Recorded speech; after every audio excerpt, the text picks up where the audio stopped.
bemorlarga antibiotiklar qabul qilishda cheklovlar borligini aytamiz. Bemorlar shamollash, gripp yoki yo'talga duchor bo'lganda qachon antibiotiklarni boshlash xavfsiz yoki qanday davolanishni tavsiya berasiz? Avvalambor Hulkaroy podkast uchun rahmat.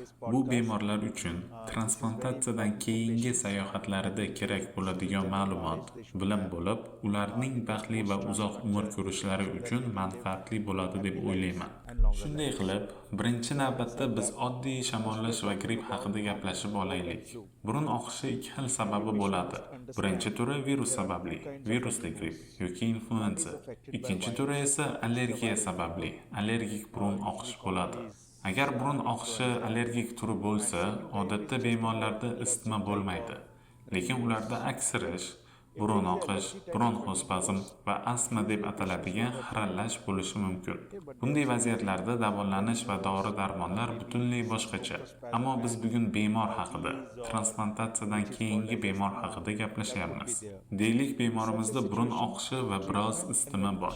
Keling, transplant bo'lmagan oddiy bir insonda bu qanday kechishini tushunib olaylik. Bunday hollarda isitma odatda 48-72 soat ichida pasayadi. Isitma juda yuqori bo'lishi mumkin, lekin odatda 72 soat ichida normaga tushadi.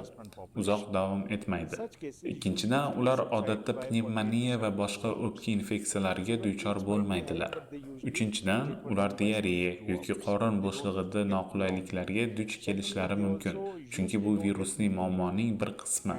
Mana shu 3 belgini yodda tutish kerak. Agar transplantatsiyadan keyingi bemorda shamollash yoki gripp bo'lsa, odatda isitma ko'tarilishi va bu uzoq davom etishi mumkin.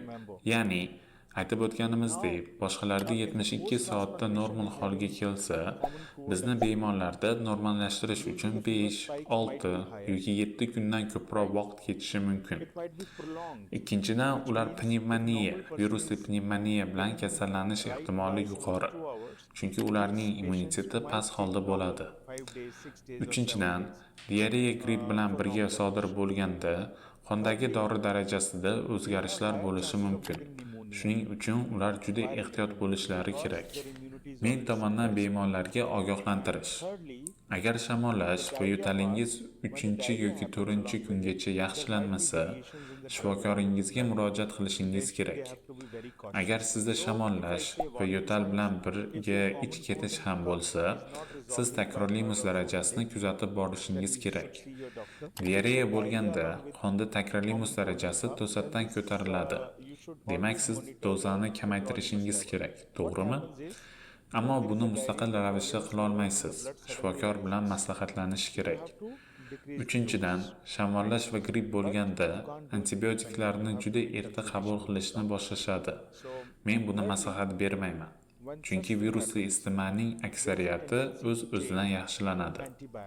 Dori-darmonlarni o'zgartirmang yoki to'xtatmang. Kuniga 2 mahal paracetamol iching va dozani bundan orttirmang. Bug'dan nafas oling, ya'ni ingalyatsiya. Agar burningiz bitib qolsa, ba'zi tuzli suvli spreylar mavjud. Bular eng xavfsiz variantlardir. To'g'ridan to'g'ri antibiotiklarga shoshilmang. Chunki sizning takroriy musingiz va boshqa dorilaringiz bilan o'zaro ta'sir qilishi mumkin bo'lgan ba'zi antibiotiklar mavjud. Ba'zi odamlar yo'tal va shamollash bo'lsa, tuzalish uchun immunitetni kuchaytiruvchi vositalarni qabul qilishadi. Lekin siz buni qabul qilmang.